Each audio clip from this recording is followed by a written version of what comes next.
For years, Sean O'Malley has been telling everyone he's going to be the champion, and now he is. But he's so much more. Sugar knocked out Aljamain Sterling in the second round to claim the bantamweight title. And while it might have been stopped a touch early, he made it look easy. Yeah, it definitely feels surreal. Feels like I'm I'm playing a video game and I just got cheat codes and I'm like, all right, I'm gonna knock out Aljo on the second Saturday, and it's just like, it's crazy. You thought it would be the second? Yeah, I mean, a lot of people kept telling me that I have a weird feeling it's gonna be in the second. I had that feeling. I don't know if I ever said that out loud, but I was like, I feel like it could be I feel like that fight could have kind of played out how I expected it to. I mean, I felt like the fight could have still kept going, to be honest. I rolled over to try to come back up, and as soon as he stepped in, I was fine, but it was just one of those things. Can't be mad at the ref.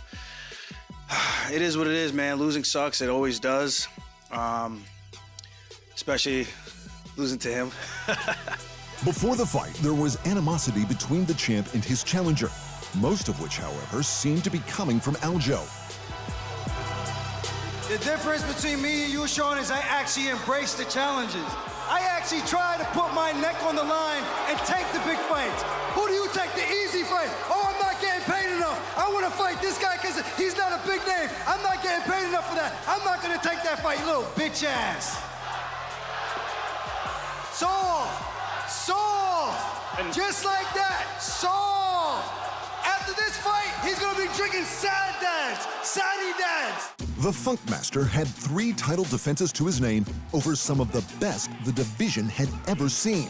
But with each defense, Sterling seemed to be getting increasingly agitated at his perceived lack of respect from both fighters and fans alike. I mean, my resume speaks for itself, man. I don't gotta brag. I don't gotta boast. Numbers do not lie. Saturday night after I dispose of this fraud show, that's it. You guys ain't gonna be talking about no sugar stevia no more. High fructose corn syrup is getting poured out in the Boston River. In the Boston River. Let's go. Let's go. O'Malley had no such problem getting love, even when winning dubious decisions. For him, the formula for popularity was simple, and he tried to explain, but Aljo wasn't having it. Every single fight I go into, I'm looking for the knockout, but I'm always capable of winning in every single way, just like pretty much everybody in that steps in the octagon is, but I definitely have the tools to win in multiple ways. Knockout's just the way I Talk like a man, bro. Talk like a man. You sound dehydrated. What are you, cutting weight? You cutting weight already? Crash diet not working? Aljo looked as good as ever on the scales, and he didn't stop jawing until the fight started. Suga has always been tall and lean for the division, but as he revealed after the win, it wasn't the weight cut he was worried about. Dude, I haven't grappled in 6 weeks. I had a muscle strain, and I literally couldn't grapple in 6 weeks. Couldn't MMA spar. I was the main event in Boston. There was no shot I was pulling out, but we haven't grappled in 6 weeks. 6 weeks from today, I hurt I had a muscle strain right under my rib, and I couldn't grapple. And so coming into this fight, fighting Aljo, every time I did interviews and I was saying it's life or death, I cannot get taken down. Sterling didn't grapple until the final 30 seconds of round 1, and if he planned on wrestling more in round 2, he didn't get the chance. He lunged in with a big left hand, and Suga made him pay. My main goal was to not let him take me down, and I knew if I could keep it on the feet, I would knock him out. No excuses, Sean. Yeah, he did a good job of the one thing I knew he would be good at, and is that step back counter. And yeah, it's just a good shot, man. I felt like I saw something else. I stepped in, he capitalized on the one mistake that I made, and I paid for it. People are already touting this as the Sugar Sean era, but it might be a little premature. There's plenty of bantamweights with good claim to title fights, but Aljamain Sterling believes his resume is enough to earn an immediate rematch, and perhaps he's right. That is 100% what I would like the most. And it's not saying like Sean doesn't deserve to be like, he could go out there and beat me again. And I think it just strengthens his case that he's as good as he says he is, but I think I've earned, I would like to think that I've earned my right to get an immediate rematch. In the co-main event, with far less animosity, the women's strawweight champ Zhang Weili made it look easy against the 5th-ranked contender Amanda Lemos. But like in the men's bantamweight division, there are plenty of viable contenders waiting for their shot. It was already the champion from China's 2nd reign. But unlike Sterling, who chose to stay on his feet with a superior striker, Wei Li was always going to try and smother the Brazilian using superior strength and grappling, and they both knew it. Lemos is a strong and precise fighter, so I'll approach this fight like water.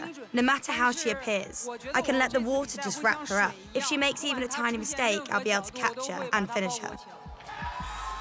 Saturday, I'm going to drink that water, and there's not going to be any water left. Lemos has never seen so much water, and she was drowned in an ocean of punches and elbows from the feet and on the mat. Lemos landed just 24 significant strikes in total. Wei Li, 163. Having already dominated the former 2-time champ and #1 contender Carla Esparza for the belt, the next opponent down on the list is another 2-time champ in Rose Namajunas.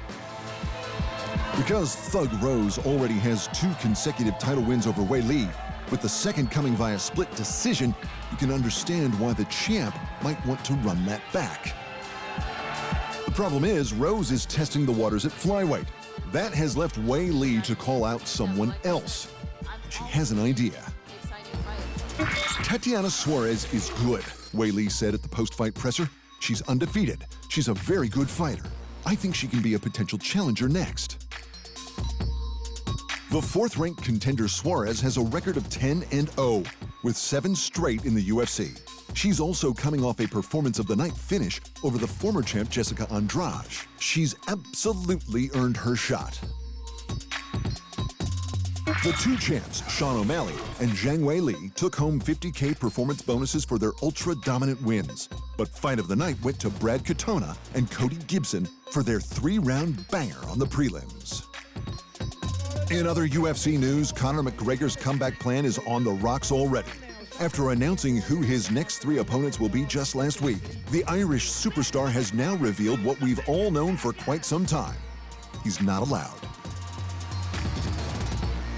"They're not going to let me fight in December, ladies and gentlemen," McGregor said in a series of audio notes on X. "I'm ready. I wanted an announcement for UFC 296 on December 16. I've given everything, so it's not going to happen. Doesn't look like it's going to happen." Thanks for watching. And remember, if you want more fight sports in your life, just hit the subscribe button.